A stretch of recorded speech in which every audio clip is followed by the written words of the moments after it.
আপনি আপনার পরিবারের মূল্য তখনই বুঝবেন এবং আপনার পরিবারে আপনার কি মূল্য সেটাও তখনই বুঝতে পারবেন যখন আপনি আপনার পরিবার থেকে দূরে থাকবেন।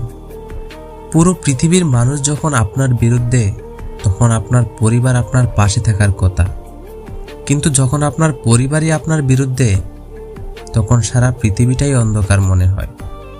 একটা ছেলে তার পরিবার থেকে যখন কষ্ট পায়, তখন সে তার প্রিয় মানুষটির কাছ থেকে সুখ খোঁজে, আর যখন প্রিয় মানুষটিও তাকে ভুল বোঝে, তখন তার এই পৃথিবীতে বেঁচে থাকার ইচ্ছাটাই মরে যায়।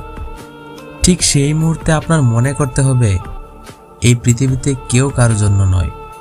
একা এসেছেন, আবার একাই চলে যাবেন, আর একা থাকতে শিখুন। ভালো থাকবেন।